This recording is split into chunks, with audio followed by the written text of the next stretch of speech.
warahmatullahi wabarakatuh. Alhamdulillah, puji syukur pada Allah Subhanahu wa taala yang telah memberikan rahmat dan karunia sehingga pada pagi hari ini kita semua dapat berkumpul di ruangan ini dalam rangka melaksanakan mengikuti apa yang menjadi tanggung jawab kita bersama sesuai dengan yang saya minta kita berkumpul di sini. Yang itu pertama kita akan diskusi sharing, dan mohon izin sebelumnya Bapak Ibu sekalian, bukan saya mengajari dalam hal ini, saya hanya sharing saja, memberikan materi apa yang sudah saya dapatkan ketika pelatihan. Nah, di sini saya ingin sosialisasikan tentang budaya positif. Tentunya kita semua pasti paham, kemudian mengerti tentang budaya positif karena ini pasti sudah sering kita laksanakan. Tetapi secara konsisten atau belum, ini baru kita akan cek lagi, kita akan lihat hari ini. Next. Nah, ini konsep inti budaya positif Bapak Ibu sekalian, bahwa ada beberapa nilai, ada konsep inti budaya positif yang sama-sama mungkin perlu kita pahami. Yang pertama, ada perubahan paradigma dalam belajar, kemudian disiplin positif itu sendiri, kemudian nilai-nilai kebajikan, kebutuhan dasar manusia, motivasi perilaku manusia, posisi kontrol guru, keyakinan kelas, kemudian segitiga restitusi. Kalimat ini pasti tidak asing lagi bagi kita karena seiring berjalannya waktu pasti kalimat ini sudah sering kita laksanakan. Kemudian untuk perubahan paradigma, nah ini sejatinya bahwa proses pembelajaran dengan paradigma baru merupakan pembelajaran yang dirancang berdasarkan prinsip pembelajaran yang berdiferensiasi. Ini maksudnya adalah bahwa kita mengajak peserta didik belajar sesuai dengan kebutuhan dasarnya, apa yang memang ada, yang ada pada diri siswa kita kembangkan, segala potensinya, minatnya, kemudian dikembangkan secara maksimal dengan memberikan waktu yang sangat luas, seluas-luasnya bagi anak untuk mengembangkan proses pembelajaran sesuai dengan perwujudan profil pelajar Pancasila. Next. Kemudian ini ada miskonsepsi ya tentang teori kontrol. Nah, ini mungkin biasa sering kita jumpai atau kita lakukan dalam proses pembelajaran. Ilusi guru mengontrol murid, kemudian ilusi bahwa kritik dan membuat rasa bersalah mampu menguatkan karakter, kemudian ilusi bahwa semua penguatan positif efektif dan bermanfaat, ilusi bahwa orang dewasa berhak memaksa. Ini adalah ilusi Bapak Ibu. Yang tentunya kalimat ini hanya kita lihat apakah sudah efektif atau belum, kemudian sering dilakukan atau tidak. Next, kemudian lanjut. Nah, ini mengubah paradigma stimulus respon ke pendekatan teori kontrol. Yang tadi Bapak stimulus tadi bahwa ketika ada sebuah proses pembelajaran, kemudian kekeliruan atau kesalahan yang dilakukan murid, bahwa teori kontrol ini akan mengiring kita kepada perilaku yang positif, seperti realitas kebutuhan kita semua, stimulus responnya, kemudian teori kontrolnya adalah realitas kebutuhan kita berbeda. Artinya anak satu dengan anak yang lain itu pasti berbeda-beda. Kemudian semua orang melihat hal yang sama. Ini guru yang kira-kira melihat bahwa semua anak itu memiliki hal yang sama, padahal teori kontrolnya mengatakan setiap orang itu memiliki gambaran yang berbeda. Artinya anak ini dalam belajar memiliki cara tersendiri yang berbeda-beda, yang itu nantinya akan memudahkan anak dalam proses belajar. Kemudian stimulus responnya kita mencoba mengubah orang agar berpandangan sama dengan kita. Artinya kita hari ini selalu memaksa anak ini harus sejalan dengan pemikiran kita. Contoh, nak harus begini, harus begini.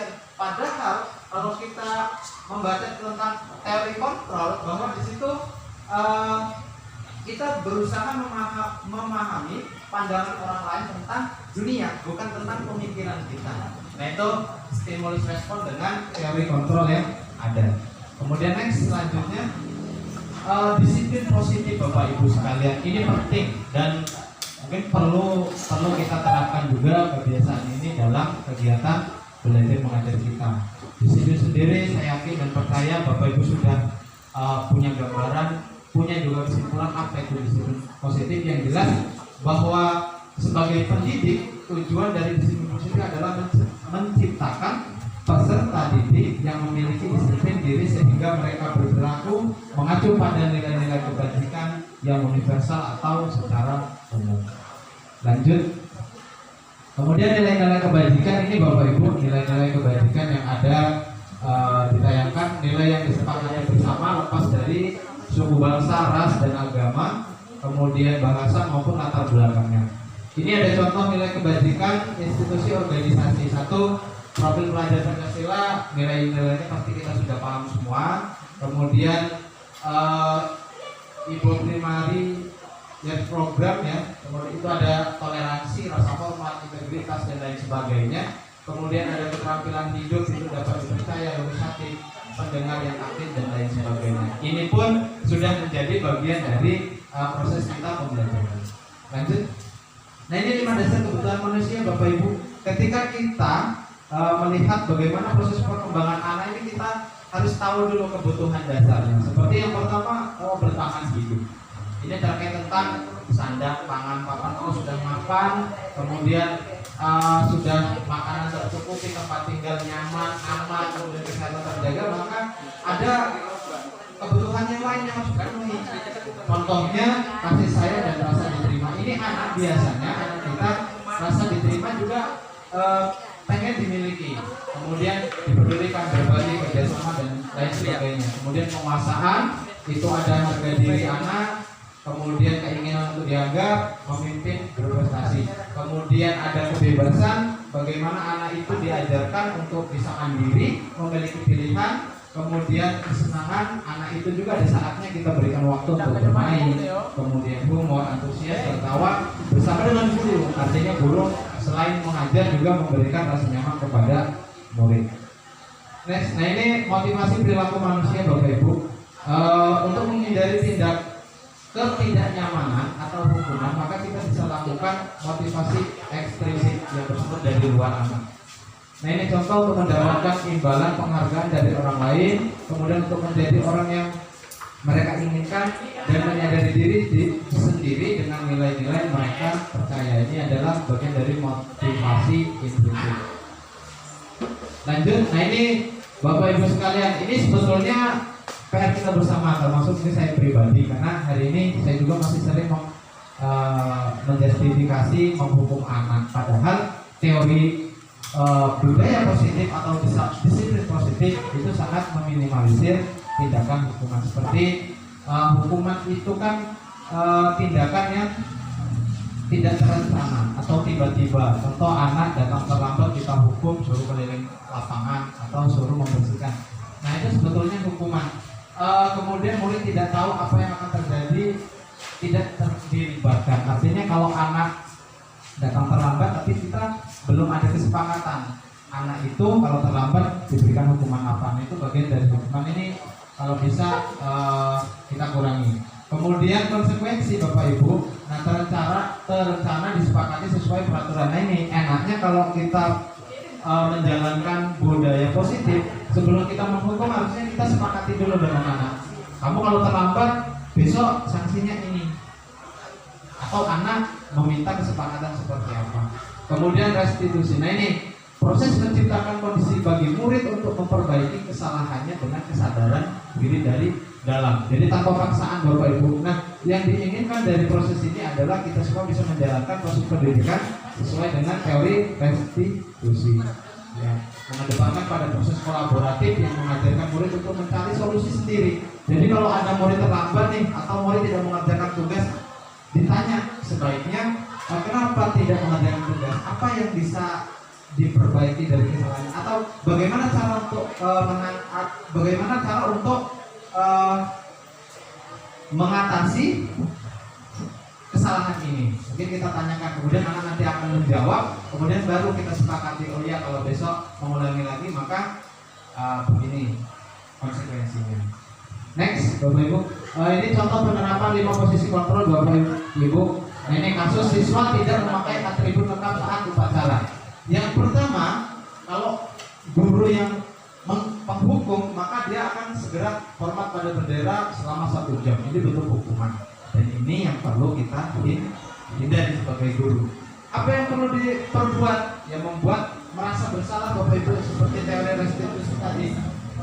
Berapa kali ibu bapak harus memberitahu kamu selalu saja mengecewakan ibu. Nah, ini menyadarkan diri bahwa tanggung jawab itu harus dimulai dari diri anak, bukan seolah-olah kita sebagai guru. Tapi kenyataan di lapangan ini memang masih belum bisa dilaksanakan dengan baik, termasuk diri saya sendiri Bapak Ibu.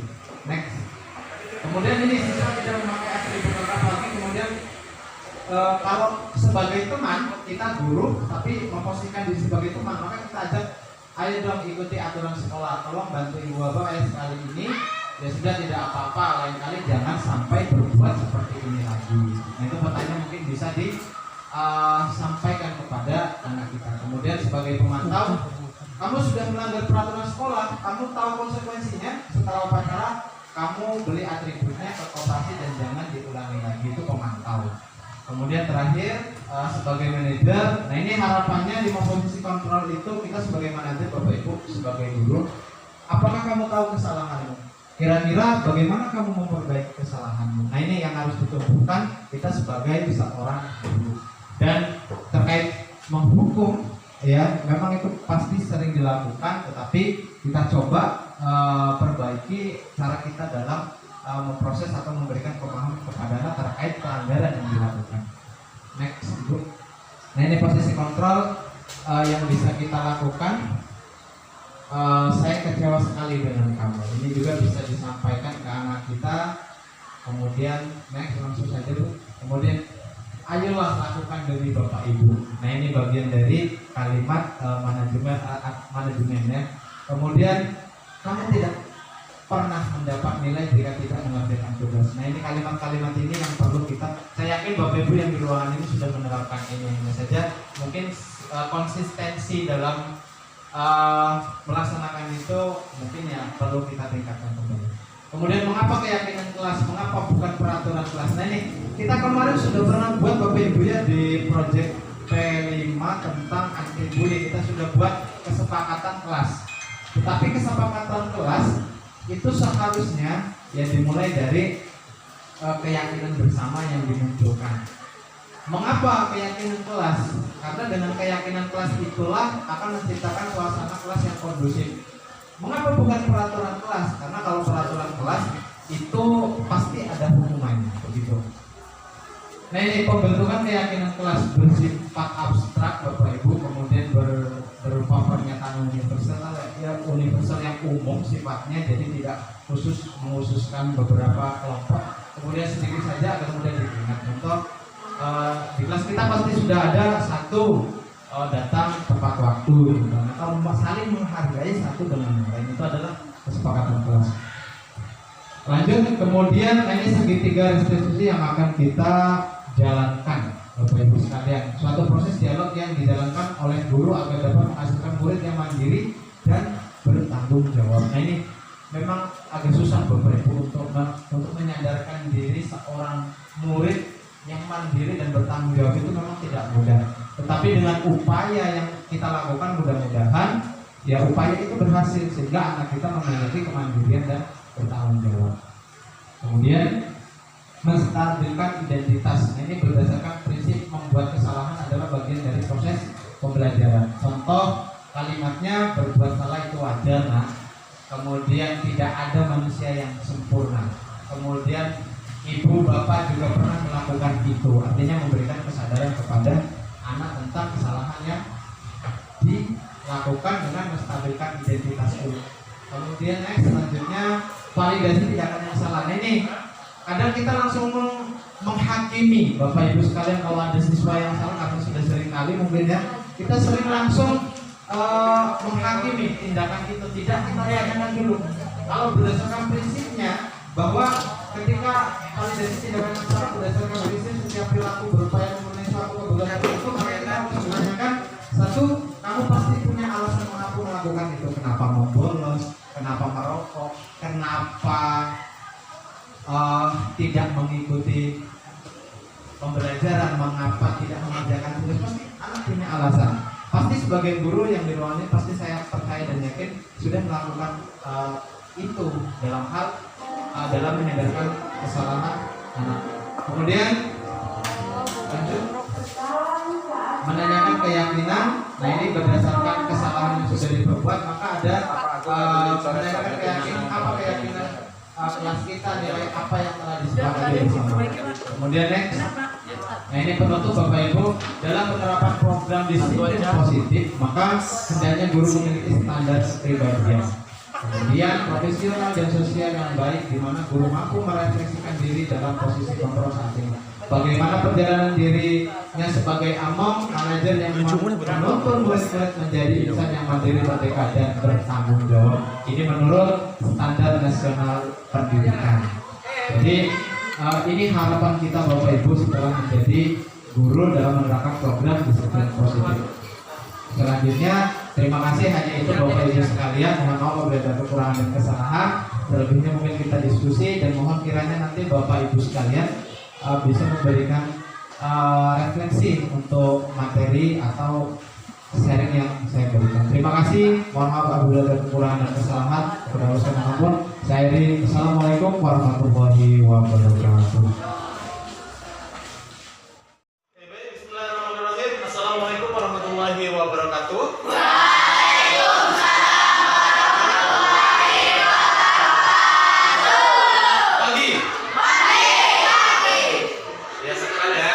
Selamat pagi. Selamat pagi. Kalau mau bilang semangat pagi 3 kali, pagi pagi pagi, luar biasa ya. Selamat pagi. Luar biasa. Oke. Apa kabar semuanya? Ya, sehat semua ya. Oke. Baik, Bapak hari ini pagi ini Bapak ingin menyampaikan sedikit materi terkait tentang budaya positif, bahwa budaya positif itu sangat penting bagi kita sebagai masyarakat, kemudian warga SMP 40 dalam membudayakan diri menjadi diri yang lebih baik. Nah, budaya positif pada dasarnya sudah sering kita laksanakan ya. Kalau di sekolahan mungkin ada sebagian guru yang sering menyapa muridnya, kemudian ketika memberikan pelajaran asik, menyenangkan, kemudian siswa memberikan sapa-sapa, kemudian kepada guru, itu pun bagian dari penerapan budaya positif. Tapi Bapak di sini ingin sampaikan kembali bahwa budaya positif itu ada beberapa yang perlu kita ketahui, yaitu tentang konsep budaya positif.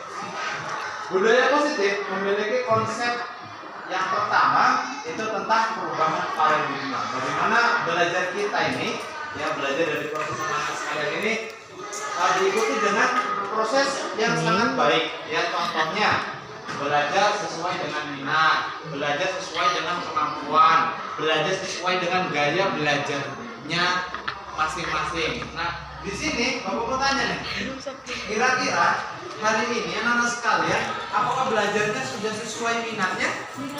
Ya. Kemudian apakah belajarnya sudah merasa asik dan menyenangkan? Sudah. Kemudian apakah hari ini belajarnya merasa sudah memiliki makna sendiri? Sudah. Sudah, yakin sudah? Yakin. Oke ya, artinya anak-anak sekalian sudah memiliki pengetahuan terkait budaya positif. Kemudian yang kedua itu tentang disiplin positif. Nah, disiplin positif inilah yang paling penting ya. Disiplin positif biasanya ada kaitannya dengan aturan sekolah. Seperti satu, kalau kita sekolah ya 7.30 sudah masuk, yang terlambat 7.30 maka diberikan sanksi. Ya, disiplin positif ya mengacu ke sana, tetapi segala bentuk hubungan itu ditiadakan atau diminimalisir ya. Kemudian disiplin positif yang lain, anak-anak setiap ada guru mata pelajaran pasti diberikan waktu untuk mengerjakan tugas. Kalau yang tidak mengerjakan tugas pasti kena hukum atau diberikan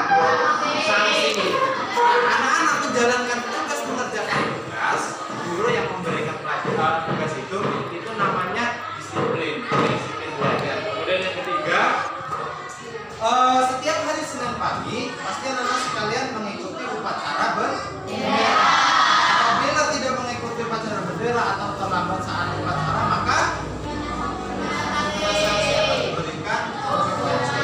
Ya, itu pun ketika anak-anak menjalankan pagi, berangkat pagi, kemudian mengikuti upacara, ya hari Senin pagi menggunakan seragam lengkap, itu sudah menjadikan diri sebagai disiplin positif, ya. Jadi hal-hal yang seperti itu. Kemudian nilai-nilai kebajikan. Nah, nilai kebajikan inilah kalau yang ikut pramuka, kode moral pramuka, ya, Trisatya Dasa Dharma. Ya, nilai kebajikan itu ya saling menghargai, menghormati. Kalau di pelajaran Pancasila, ya, nilai kebajikan itu apa aja? Untuk pelajaran Pancasila, satu, bertakwa kepada Tuhan Yang Maha Esa. kedua, mandiri, kreatif, inovatif, ya, berkebinekaan global, ya. Nah, itu gotong royong, ya. Ya, betul. Itu adalah nilai-nilai kebajikan. Kalau di pramuka ya Dasa Dharma 1 sampai 10, gitu ya. Kemudian kebutuhan dasar manusia. Anak-anak sekalian, bahwa ya kita hidup itu butuh yang namanya kebutuhan dasar manusia. Seperti yang pertama, anak-anak hari ini hadir di sekolahan dalam kondisi sudah terpenuhinya kebutuhan dasar yang pertama. Kebutuhan dasar yang pertama apa, Pak? Yang pertama, kebutuhan dasar untuk bertahan hidup. Bertahan hidup seperti apa, Pak? Satu, sudah tercukupi sandang, pangan, papan. Sandang apa? Pak? Pakaian. Sudah terpenuhi? Sudah. Yang kedua, pangan. Makanan setiap pagi sarapan, orang tua apa cari rezeki kemudian sarapan sudah terpenuhi? Sudah. Berarti kebutuhan dasar untuk bertahan hidup sudah. Yang ketiga, sandang, pangan, papan. Sudah punya rumah? Artinya tidur bukan di alat terbuka lagi ya, tapi sudah ada atapnya, kemudian sudah bisa tidurnya di bawah atap rumah. Ini bagian dari kebutuhan dasar ya sudah terpenuhi. Kemudian yang kedua, kebutuhan dasar manusia itu ada kasih sayang dan rasa diterima. Nah, ini yang perlu dikembangkan. Satu kelas ini kalau ada satu temannya yang melakukan contohnya pembulian, pasti satu temannya yang lain ada yang merasa tidak terima atau merasa oh anak itu kok perilakunya kurang baik atau kurang menghargai temannya. Berarti anak yang membuli itu kurang menerapkan rasa kasih sayang. Nah, di kelas ini ya pasti terkait tentang kasih sayang dan rasa diterima sudah pasti ada. Karena di sini sudah menghargai perbedaan ya. Sudah ya, kasih sayang, rasa diterima satu sama lain, menghargai teman-temannya yang pintar, yang tidak, yang dari suku, agama ya, semuanya diterima di kelas ini. Betul ya? Kemudian penguasaan. Nah, ini pengen dihargai ya, harga dirinya pengen dihargai, kemudian pengen untuk dianggap ya. Contoh ketua kelasnya mana? Nah, ketua kelasnya dianggap enggak? Ya enggak. Nah, berarti kelas ini sudah menerapkan penguasaan tentang menganggap ketua kelas ini ya. Kemudian ya terkait kebebasan. Nah, ini merasa pengen mandiri, merasa ingin untuk memiliki pilihan ya, kemudian mencoba hal yang baru. Nah, mandiri. Pasti anak-anak sekalian kalau belajarnya nih ya selalu disuruh, nah bukan halaman sekian, silahkan tulis atau mengerjakan tugas setiap hari begitu, setuju nggak? Setuju nggak? Setuju nggak? Tentu tidak. Pasti pengen juga ya gurunya mengajar, kemudian memberikan penjelasan, ngobrol, betul ya? Sehingga ya sifat mandiri, kemudian ingin bertanggung jawab secara penuh itu ada di sana ya. Kemudian memiliki pilihan ya, pilihan saya belajarnya lebih tepatnya di setelah pulang sekolah itu waktu apa ya paling nyaman buat belajar, pasti berbeda-beda ya. Ada yang setelah isya, ada yang setelah subuh pulang sekolah ya, ada yang bangun tidur mau belajar, ada yang habis sarapan enaknya belajar gitu ya. Nah, itu adalah bagian dari kebebasan. Kemudian kesenangan. Nah, ini kebutuhan dasar manusia dari 5, maka yang terakhir adalah kesenangan. Apa saja kesenangan kebutuhan dasar manusia, Pak? Yang pertama, pasti anak-anak sekalian pengen bermain di kelas ini pasti ya, satu sama lain saling bermain ya, kemudian humoris ya, saling bertukar cerita sambil ketawa sambil lari-lari ya dan lain sebagainya. Nah, itu bagian dari kesenangan. Apabila 5 kebutuhan dasar manusia ada salah satu yang tidak terpenuhi, maka akan kurang sempurna menjadi manusia. Contohnya apa di sini yang paling perlu dijelaskan apa di sini? Contohnya 5 dasar kebutuhan manusia bertahan hidup dan ya. Di rumah nggak ada sandang, nggak kebeli, rumah nggak ada, kemudian sandang panas papan makan bingung. Pasti anak-anak sekalian tidak bisa merasakan hari ini duduk belajar di sini ya, kemudian sudah rapi, sudah wangi ya, itu akan berkurang. Kemudian yang berikutnya, kalau kekurangan contoh rasa kesenangan nih, bermainnya nggak pernah boleh sama orang tua ya, di sekolahan selalu ada tekanan dari guru ya, kemudian mau bercanda, mau humor, teman-temannya nggak mau deketin saya, pasti anak ini merasa kurang lengkap hidupnya ya. Maka dari itu, 5 dasar kebutuhan manusia ini perlu. Kemudian yang selanjutnya, konsep dasar inti budaya positif yang selanjutnya adalah motivasi perilaku manusia. Nah, ini hidup itu punya pilihan ya, punya juga rencana, dan dari rencana itulah akan tumbuh bagaimana menggapainya dengan proses motivasi. Kalau yang mau sukses hari ini pasti belajar sungguh. Kalau yang nggak punya cita-cita gimana Pak? Ya, cita-cita akan seiring sejalan ketika kalian mau belajar dan kita motivasi ya. Nah, kemudian di sini ada posisi kontrol ya sebagai guru. Nah, ini guru itu sejatinya adalah membimbing, mengarahkan anaknya untuk berkembang sesuai dengan minat, bakat, potensinya secara optimal ya.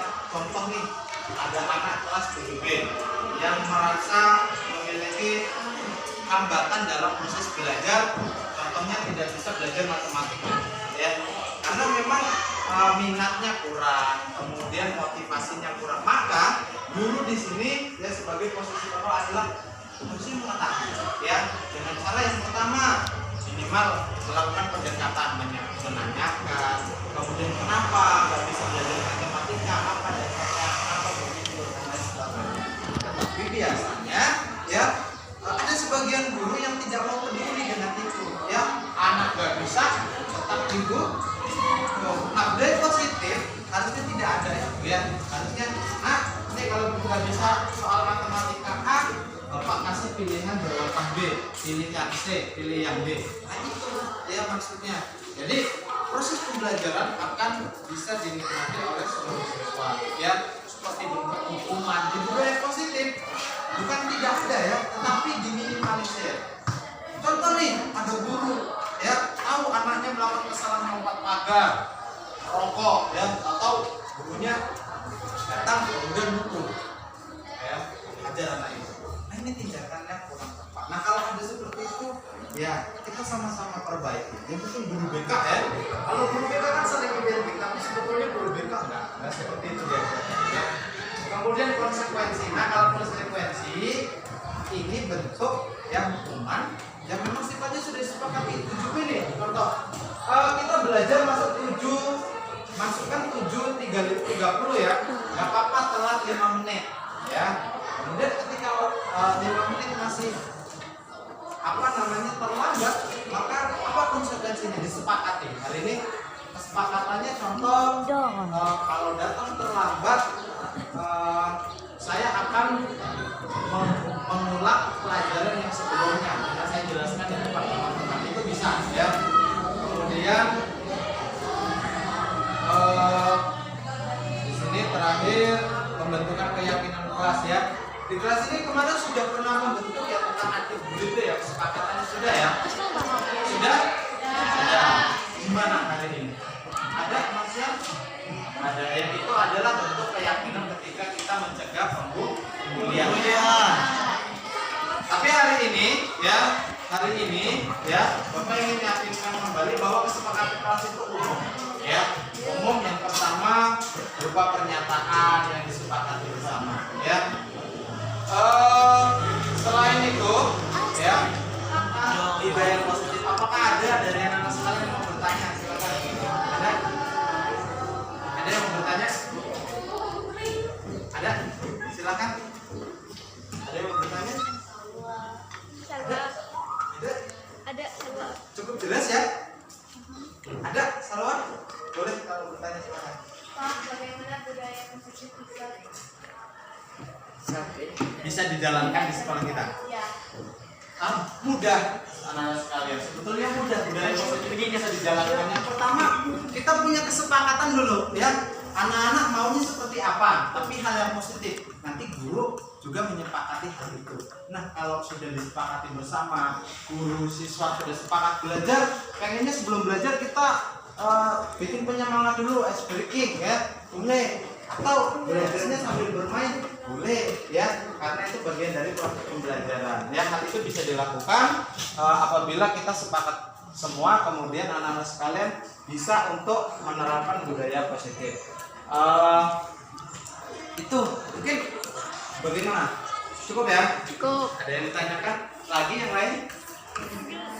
Cukup ya? Cukup. Kemudian ada yang mau ngasih kesimpulan hari ini? Boleh? Ada? Kalau tidak ada cukup ya. Oke Ben, terima kasih anak sekalian. Mudah-mudahan kita semua bisa mengupayakan tercapainya budaya positif di SMP 40 ini sehingga proses pelajaran dapat berjalan dengan baik, nyaman, aman, dan menyenangkan serta bermakna dalam kehidupan kita sehari-hari. Demikian, terima kasih. Apabila ada kekurangan dan kesalahan berhubungan, maaf kepada Allah berhubungan ampun. Bapak Ibu, Assalamualaikum warahmatullahi wabarakatuh.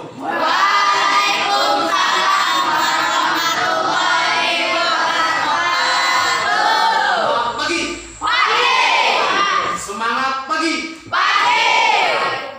Terima kasih. Kasih tepuk tangan buat kita. Bismillahirrahmanirrahim. Assalamualaikum warahmatullahi wabarakatuh.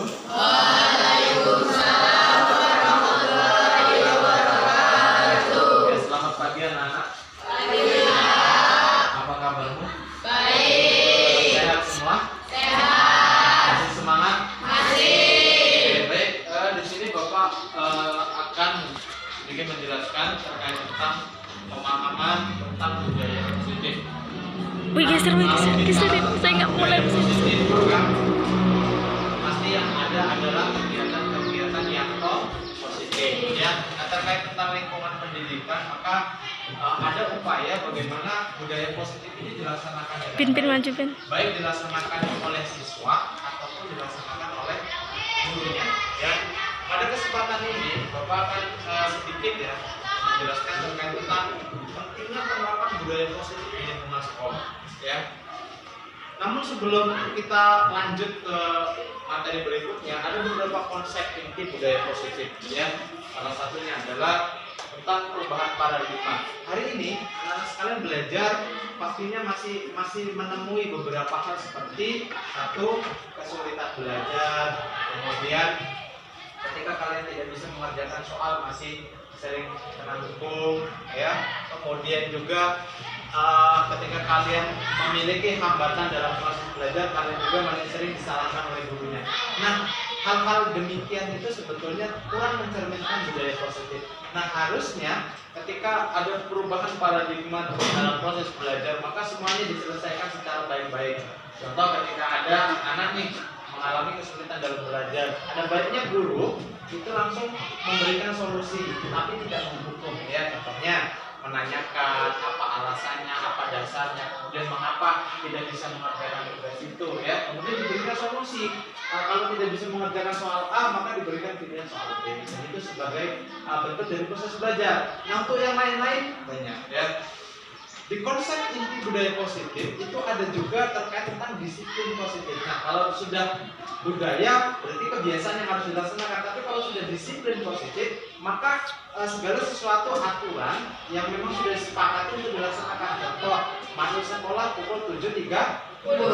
Apabila lewat dari 7.30, maka pasti diberikan sanksi. Nah, itu disiplin positif ya. Kemudian masuk belajar. Ketika belajar, kemudian ada tugas, pasti anak-anak disuruh mengerjakan. Ketika tidak mengerjakan, maka akan diberikan konsekuensi. Tetapi disiplin positif itu mengarahkan siswa untuk belajar sesuai dengan perubahan tingkah laku perbuatannya sesuai dengan keyakinan yang dipilih, ya. Jadi tidak pernah guru menyalahkan, ya, bahasa seperti itu. Kemudian disiplin positif tentunya banyak proses yang perlu dibenahi. Contoh ketika hari Senin, ya, hari Senin kita kan sama-sama melaksanakan upacara bendera, ya. Nah, upacara bendera itu tidak hanya upacaranya saja yang kita laksanakan, tapi banyak ilmunya pembelajarannya. Contoh datang tepat waktu, kemudian berbaris sesuai dengan pakaian seragam lengkap. Apabila melanggar, ya, tidak menggunakan topi atau atribut lengkap atau datang terlambat tidak mengikuti upacara, maka pasti akan diberikan sanksi. Nah, sanksi yang diberikan harapannya tidak mencederai kalian dan tidak terlalu banyak memberatkan kalian. Contohnya kalau siswa mengalami kendala berangkat sekolah nih, ketika hari Senin ternyata terlambat datangnya, bukan harusnya guru menanyakan dulu bagaimana, kenapa terlambat, ada apa di perjalanan, kenapa di rumah, ya. Tidak langsung silakan langsung memisahkan diri, baris di buku, ya. Kemudian nilai kebajikan. Nah, nilai-nilai kebajikan ini ada beberapa poin penting yang perlu dipahami, ya. Kalau kita kan hari ini belajar tentang konsep belajarnya tentang merdeka, ya, kurikulum merdeka. Di kurikulum merdeka itu ada pengapalan profil pelajar Pancasila. Apa saja sih profil pelajar Pancasila? Yang pertama, iman dan bertakwa pada Tuhan Yang Maha Esa. Kemudian selanjutnya ada mandiri, kreatif, gotong royong, kebinekaan global. Nah, itu nilai-nilai kebajikan. Bagaimana kita bisa melaksanakan nilai-nilai itu untuk kita laksanakan sebagai bentuk dari budaya positif. Beriman kepada Tuhan Yang Maha Esa, ya, contohnya adalah melaksanakan ibadah sesuai agamanya masing-masing. Mandiri, ya, seperti kita ujian, ya, tidak ada yang mencontek gitu, ya. Mandiri, kemudian kreatif, kita berpikir bahwa kegiatan yang dilaksanakan dari sekolah adalah pada intinya memberikan kita kesempatan untuk belajar mandiri. Kemudian kebutuhan dasar manusia. Nah, dalam proses penerapan budaya positif ada beberapa kebutuhan dasar manusia yang harus dipenuhi, dan 5 dasar apabila tidak tercukupi maka tidak akan bisa selaras. Selaras itu pasti ada yang kurang. 1, 5 dasar kebutuhan manusia adalah yang pertama, bertahan hidup. Ini terkait tentang sandang, pangan, papan. Anak-anak hari ini kalau tidak memiliki dasar kebutuhan yang tercukupi yang pertama ini, maka tidak bisa duduk di sini. Contoh, makanan. Pasti di rumah sudah cukup, ya, untuk makan, ya, sehari-hari cukup pasti, ya. Kemudian yang kedua, pakaian. Ini seragamnya rapi-rapi dan ini butuh proses dan usaha, ya. Sudah dipenuhi. Kemudian sandang, pangan, papan, tempat tinggal, sudah punya rumah semua, ya. Kemudian tidur pun pasti dengan alas atap rumah, ya. Itu nggak ada yang maaf gelandangan, ya, kemudian di luar rumah nggak ada, ya. Nah, artinya dasar untuk bertahan hidup sudah cukup, ya. Kemudian sudah siap untuk memenuhi kebutuhan yang lain. Nah, kebutuhan yang lain itu ada, yang pertama adalah kasih sayang dan rasa diterima di kelas ini nih. Kalau ada temannya diejek, kemudian kalian merasa tidak pas perilaku itu, kemudian saya membela, maka itu punya rasa kasih sayang, ya. Kemudian rasa diterima. Kelas ini tidak membedakan antara itu sebagai bentuk dari proses belajar. Nah, untuk yang lain-lain banyak, ya. Di konsep inti budaya positif itu ada juga terkait tentang disiplin positif. Nah, kalau sudah budaya berarti kebiasaan yang harus dilaksanakan. Tapi kalau sudah disiplin positif, maka segala sesuatu aturan yang memang sudah disepakati untuk dilaksanakan. Contoh, masuk sekolah pukul 7.30. Apabila lewat dari 7.30, maka pasti diberikan sanksi. Nah, itu disiplin positif, ya. Kemudian masuk belajar. Ketika belajar, kemudian ada tugas, pasti anak-anak disuruh mengerjakan. Ketika tidak mengerjakan, maka akan diberikan konsekuensi. Tetapi disiplin positif itu mengarahkan siswa untuk belajar sesuai dengan perubahan tingkah laku perbuatannya sesuai dengan keyakinan yang dipilih, ya. Jadi tidak pernah guru menyalahkan, ya bahasa seperti itu. Kemudian disiplin positif tentunya banyak proses yang perlu dibenahi. Contoh ketika hari Senin, ya hari Senin kita kan sama-sama melaksanakan upacara bendera, ya. Nah, upacara bendera itu tidak hanya upacaranya saja yang kita laksanakan, tapi banyak ilmunya pembelajarannya. Contoh datang tepat waktu, kemudian berbaris sesuai dengan pakaian seragam lengkap. Apabila melanggar, ya tidak menggunakan topi atau atribut lengkap atau datang terlambat tidak mengikuti upacara, maka pasti akan diberikan sanksi. Nah, sanksi yang diberikan harapannya tidak mencederai kalian dan tidak terlalu banyak memberatkan kalian. Contohnya kalau siswa mengalami kendala berangkat sekolah nih, ketika hari Senin ternyata terlambat datangnya, bukan harusnya guru menanyakan dulu bagaimana, kenapa terlambat, ada apa di perjalanan, kenapa di rumah, ya. Tidak langsung silakan langsung memisahkan diri, baris di buku, ya. Kemudian nilai kebajikan. Nah, nilai-nilai kebajikan ini ada beberapa poin penting yang perlu dipahami, ya. Kalau kita kan hari ini belajar tentang konsep belajarnya tentang merdeka, ya, kurikulum merdeka. Di kurikulum merdeka itu ada pengapalan profil pelajar Pancasila. Apa saja sih profil pelajar Pancasila? Yang pertama, iman dan bertakwa pada Tuhan Yang Maha Esa. Kemudian selanjutnya ada mandiri, kreatif, gotong royong, kebinekaan global. Nah, itu nilai-nilai kebajikan. Bagaimana kita bisa melaksanakan nilai-nilai itu untuk kita laksanakan sebagai bentuk dari budaya positif. Beriman kepada Tuhan Yang Maha Esa, ya, contohnya adalah melaksanakan ibadah sesuai agamanya masing-masing. Mandiri, ya seperti kita ujian, ya tidak ada yang mencontek gitu, ya. Mandiri, kemudian kreatif, kita berpikir bahwa kegiatan yang dilaksanakan dari sekolah adalah pada intinya memberikan kita kesempatan untuk belajar mandiri. Kemudian kebutuhan dasar manusia. Nah, dalam proses penerapan budaya positif ada beberapa kebutuhan dasar manusia yang harus dipenuhi, dan 5 dasar apabila tidak tercukupi maka tidak akan bisa selaras. Selaras itu pasti ada yang kurang. 1, 5 dasar kebutuhan manusia adalah yang pertama, bertahan hidup. Ini terkait tentang sandang, pangan, papan. Anak-anak hari ini kalau tidak memiliki dasar kebutuhan yang tercukupi yang pertama ini, maka tidak bisa duduk di sini. Contoh, makanan. Pasti di rumah sudah cukup ya untuk makan, ya, sehari-hari cukup pasti, ya. Kemudian yang kedua, pakaian. Ini seragamnya rapi-rapi dan ini butuh proses dan usaha, ya.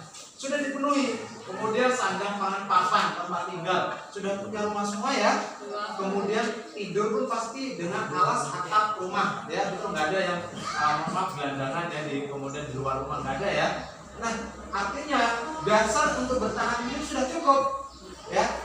Kemudian sudah siap untuk memenuhi kebutuhan yang lain. Nah, kebutuhan yang lain itu ada, yang pertama adalah kasih sayang dan rasa diterima. Di kelas ini nih, kalau ada temannya diejek, kemudian kalian merasa tidak pas perilaku itu, kemudian saya membela, maka itu punya rasa kasih sayang, ya. Kemudian rasa diterima. Kelas ini tidak membedakan antara mohon maaf, yang Islam, yang non Muslim, kemudian yang dari suku Jawa, suku Sunda, suku Lampung, kemudian berbeda adat dan kebiasaan, tidak menjadikan satu hal untuk menjadi kelas 7B.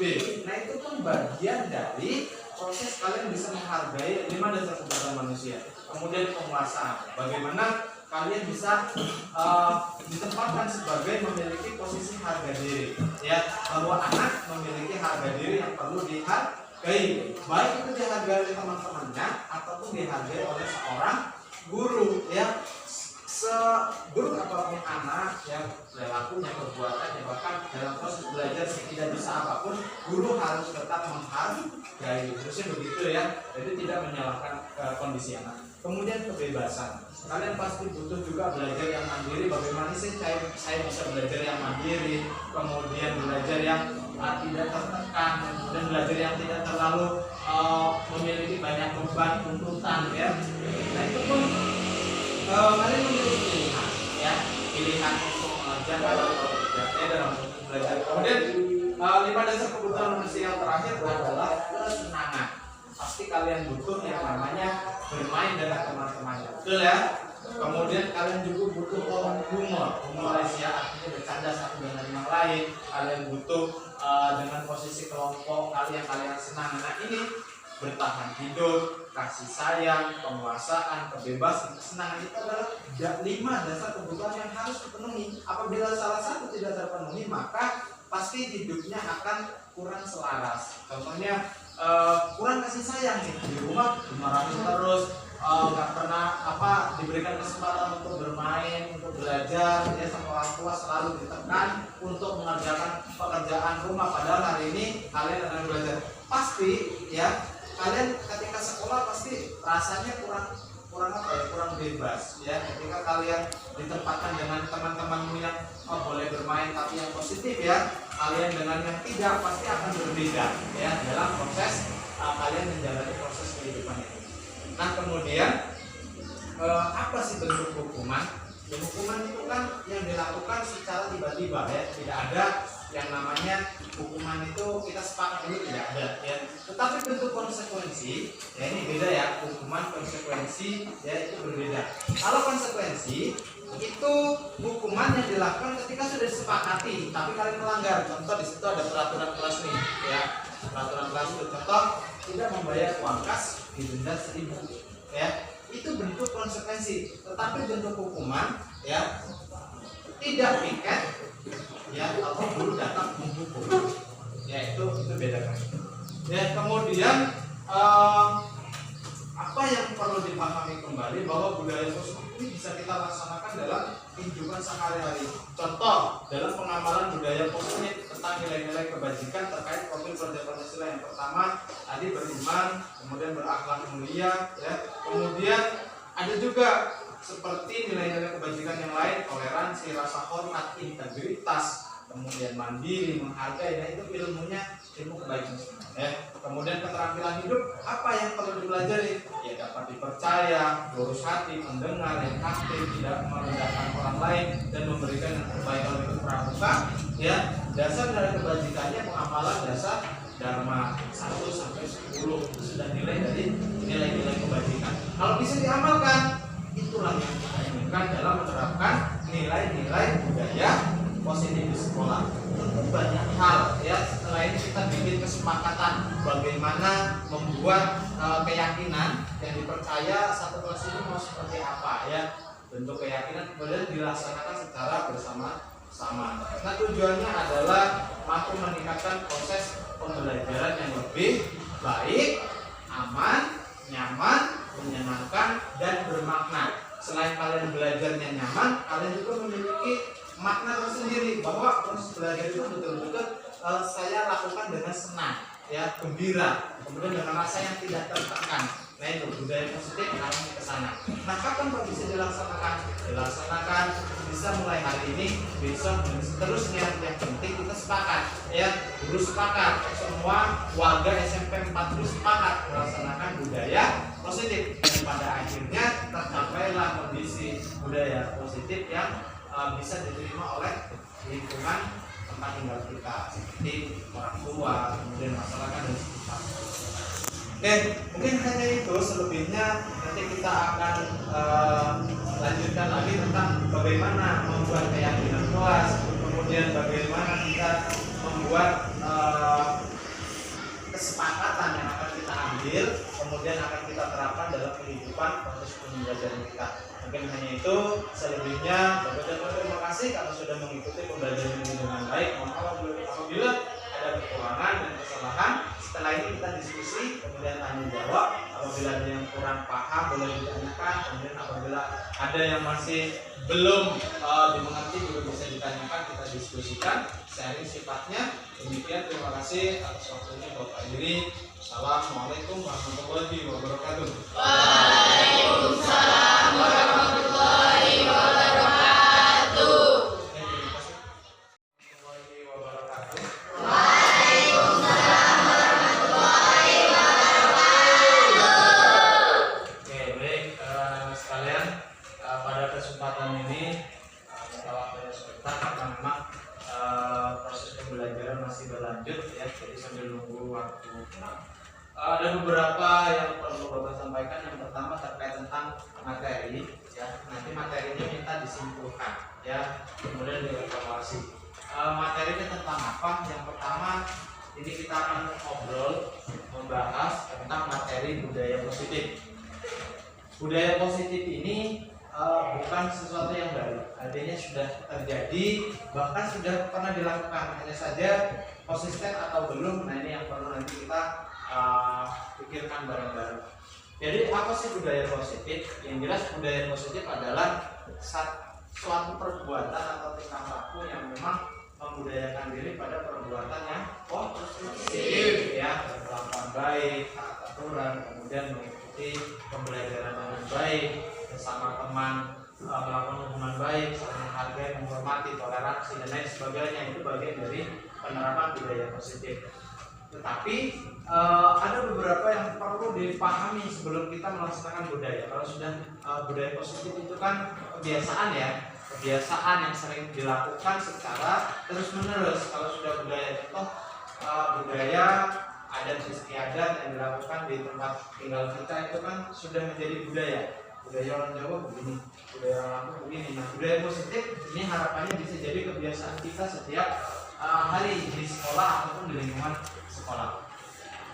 Kemudian ada beberapa konsep inti tentang budaya positif. Yang pertama adalah tentang perubahan paradigma cara berpikir. Nah, ini kan anak sekalian hari ini sudah berada di zaman yang serba modern, serba canggih.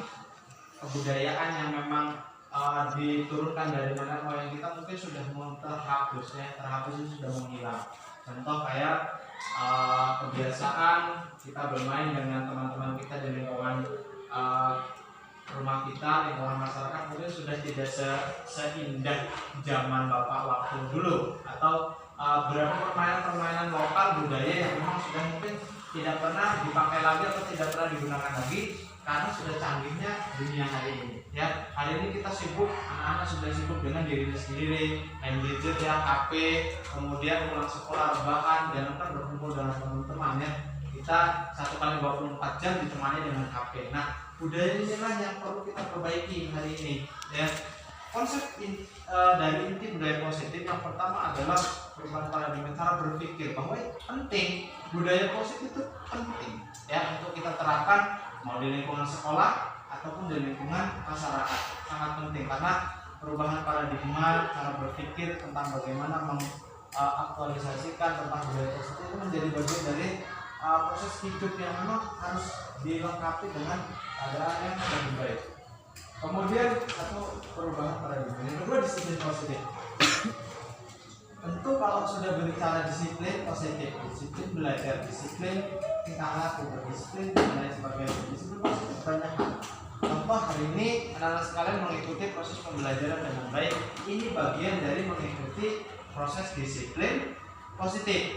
Anak-anak setiap hari Senin mengikuti upacara bendera menggunakan seragam lengkap, ya, topi, dasi dan lain sebagainya, datang tepat waktu, ya, tidak terlambat. Itu sudah menerapkan disiplin positif. Kemudian anak-anak di kelas ini sudah menerima satu dengan yang lain dengan segala perbedaannya, baik ras, suku, agama, semuanya diterima. Jadi satu kelas 8B. Itu pun sudah menjadi bagian dari penerapan disiplin positif. Nah, hal-hal yang di luar dari yang tindakan-tindakan yang kurang baik, seperti kalau ada dari satu kelas ini dikucilkan temannya, kemudian suka duduk atau suka membuli dan lain sebagainya, maka itu budaya yang perlu kita perhatikan dan perlu kita hilangkan, ya. Kalau masih ada yang suka dengan temannya, tidak menghargai, nah itu budaya-budaya yang perlu ditinggalkan. Nah, dari nilai disiplin positif akan timbul satu kesimpulan bahwa dalam disiplin positif atau menerapkan budaya positif itu ada nilai-nilai kebajikan yang diterapkan. Nilai kebajikan itu apa aja, Pak? Satu, nilai kebajikan itu terkait tentang penerapan yang kalau kita sekolah penggerak, ya, sekolah penggerak itu ada pengamalan profil pelajar Pancasila. Yang pertama apa aja? Ada beriman dan bertakwa kepada Tuhan Yang Maha Esa, kebinekaan global, kemudian mandiri, benar kritis. ya, gotong royong. Nah, itu sudah dijalankan atau belum kita yang tahu hari ini. Kemudian pelajaran Pancasila itu sudah diterapkan atau belum dalam kehidupan kita sehari-hari di lingkungan sekolah ataupun di lingkungan rumah, ya, di lingkungan masyarakat, sudah atau belum kita yang tahu hari ini. Ya, karena kalian yang melaksanakan itu beriman kepada Tuhan. Berarti di sekolah tata beribadah, ucapan, ya, kemudian berakhlak mulia, ya, sama seperti tadi, ya, menghargai, menghormati, itu kan satu budaya yang memang sudah ada, tetapi mungkin perlu penguatan, ya. Kemudian bagaimana cara untuk dapat menerapkan nilai-nilai kebaikan? Mudah, ya.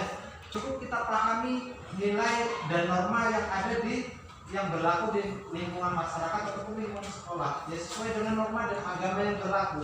Contoh kebiasaan yang dilakukan di sekolah pasti tidak akan terlepas dari kebiasaan yang sesuai dengan norma dan nilai yang ada di masyarakat. Nah, karena kita tidak bisa terpisah antara kebiasaan, nilai dan norma yang ada di masyarakat dengan yang ada di sekolah, itu hampir sama. Hanya bedanya kita lebih seragam saja, ya. Kita ada upacara seragam, kita pakai seragam sekolah juga ada keseragaman, ya. Kalau di masyarakat kan lebih universal, ya, lebih umum, lebih luas lagi, ya, dengan perbedaan yang ada. Nah, dari nilai-nilai kebajikan itu ada penerapan budaya positif tentang pemenuhan 5 dasar kebutuhan manusia. 5 dasar kebutuhan manusia itu apa saja? Yang pertama itu ada nilai pemenuhan kebutuhan hidup. Ini berupa sandang, pangan, papan. Kalau hari ini anak sekalian sudah memiliki sandang, ya, baju lengkap, ya, kemudian sudah tidak nggak kayak orang yang dulu, ya, artinya zaman manusia purba. Hari ini kita sudah zaman modern yang sudah serba kecukupan, ya, dari sandang. Kemudian makan sudah tidak perlu kurang lagi, artinya orang tua kita sudah berusaha memenuhi kebutuhan kalian semua untuk menjadi memenuhi 5 dasar kebutuhan manusia. Kemudian papan, ya, terkait tentang bagaimana kalian tempat tinggal di rumah. Nah, Bapak yakin dan percaya bahwa untuk dasar yang pertama ini terkait pemenuhan kebutuhan hidup, sandang, papan pasti sudah terpenuhi. Betul apa salah? Betul, ya. Di rumah sudah ada rumah, itu sudah kebocoran, artinya memang sudah bahasa mapan, ya, mapan baik sandang, papan ataupun pangan, ya. Kemudian, ya, 5 dasar yang kedua, ya, kebutuhan manusia, kasih sayang. Ya, kasih sayang perlu dihargai satu sama lain, saling menghargai, menghormati, bahkan kita bertoleransi dengan perbedaan pendapat, agama, ras, budaya, bahkan perbedaan sikap perilaku, ya. Orang Lampung, orang Jawa, orang Sunda, ya, beda perilaku, beda sikap, yang penting menunjukkan itu positif, maka kita wajib menghargai. Termasuk pencapaian dalam kelas ini, ya. Mungkin ada yang pintar, ada yang enggak, ada yang melakukan kesalahan, melakukan tindakan yang keliru, ya.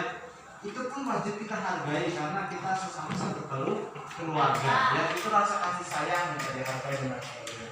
Kemudian kebutuhan dasar berikutnya, yaitu tentang bagaimana kita memiliki anggapan untuk diterima, ya, diterima sebagai anggota dari kelas 8B atau warga sekolah, ya. SMP 40 punya siswa, salah satu kalian dianggap sebagai siswa yang taat memenuhi peraturan. Itu bagian dari menganggap, ya. Kemudian yang terakhir, kebutuhan dasar manusia itu terkait tentang kalian ingin rasa pengen memiliki teman, ya, dihargai, bisa bergaul dengan teman-temannya, di sana kalian bisa melakukan hubungan dengan baik, ya. Kemudian humoris, ya, itu pun bagian dari kebutuhan yang satu dengan yang lain tidak bisa dipisahkan. Kalau kita dasar pertama sudah dipenuhi, dasar kedua, ketiga, dan seterusnya sudah lengkap, maka kita menjadi manusia yang sempurna. Tinggal bagaimana prosesnya dijalankan. Bapak yakin dan percaya 5 dasar ini sudah kalian terapkan, ya. Hanya saja konsisten atau belum, ini belum bisa dikatakan baik atau belum, karena masih ada di kelas 8B mungkin kurang bisa menghargai temannya, itu pasti ada. Apa dasarnya kenapa tidak bisa menghargai? Mungkin anak itu belum paham, belum memiliki kesadaran diri, atau belum memahami makna dari menghargai itu sendiri. Nah, ini yang perlu kita perbaiki hari ini. Selanjutnya dan seterusnya bahwa disiplin positif dengan budaya yang positif itu menerapkan bahwa kalian akan diberikan kesempatan untuk belajar lebih baik, ya, proses belajar mengikuti dengan baik sehingga akan tercipta satu budaya yang membuat kalian itu belajar nyaman, aman, menyenangkan dan bermakna. Ini juga ada terkait tentang posisi seorang guru, ya, bahwa guru dapat mampu memberikan teladan yang baik, ya, kemudian memberikan contoh yang baik, teladan yang baik, dan mampu memberikan satu pembelajaran yang bermakna dalam kehidupan. Ya, kalian belajar tidak pernah dihukum, ya, tapi bukan berarti tidak diberikan konsekuensi bagi yang melanggar aturan. Nah, ini pun bagian dari hal yang penting. Kemudian selebihnya Bapak berharap dengan materi yang sebentar ini mampu memberikan dampak ke kalian sadar bahwa budaya positif, disiplin positif, saling menghargai satu dengan yang lain adalah sesuatu yang penting. Ya, setelah ini Bapak minta evaluasi, ya, evaluasi silahkan dituliskan saja apa yang kalian dapat dari materi tentang budaya positif, dituliskan kemudian langsung dikumpulkan, ya. Bisa ya? Mungkin hanya itu. Terima kasih atas waktu dan kesempatannya. Bapak mohon maaf apabila terlalu cepat dalam mungkin anak itu belum paham, belum memiliki kesadaran diri, atau belum memahami makna dari menghargai itu sendiri. Nah, ini yang perlu kita perbaiki hari ini. Selanjutnya dan seterusnya bahwa disiplin positif dengan budaya yang positif itu menerapkan bahwa kalian akan diberikan kesempatan untuk belajar lebih baik, ya, proses belajar mengikuti dengan baik sehingga akan tercipta satu budaya yang membuat kalian itu belajar nyaman, aman, menyenangkan dan bermakna. Ini juga ada terkait tentang posisi seorang guru, ya, bahwa guru dapat mampu memberikan teladan yang baik, ya, kemudian memberikan contoh yang baik, teladan yang baik, dan mampu memberikan satu pembelajaran yang bermakna dalam kehidupan. Ya, kalian belajar tidak pernah dihukum, ya, tapi bukan berarti tidak diberikan konsekuensi bagi yang melanggar aturan. Nah, ini pun bagian dari hal yang penting. Kemudian selebihnya Bapak berharap dengan materi yang sebentar ini mampu memberikan dampak ke kalian sadar bahwa budaya positif, disiplin positif, saling menghargai satu dengan yang lain adalah sesuatu yang penting. Ya, setelah ini Bapak minta evaluasi, ya, evaluasi silahkan dituliskan saja apa yang kalian dapat dari materi tentang budaya positif, dituliskan kemudian langsung dikumpulkan, ya. Bisa ya? Mungkin hanya itu. Terima kasih atas waktu dan kesempatannya. Bapak mohon maaf apabila terlalu cepat dalam memberikan pemahaman dan penjelasan. Selebihnya evaluasi akan Bapak minta dikumpulkan sekarang dan silakan ditulis dan Bapak akhiri. Assalamualaikum warahmatullahi wabarakatuh. Waalaikumsalam warahmatullahi wabarakatuh. Seperti Bapak ini menyampaikan profesi dan karir ini pernah ada di mata kuliah, ya. Kemudian ilmu yang jelas, sistematis dan yang jelas, ya, ilmunya sudah. Warahmatullahi wabarakatuh. Waalaikumsalam.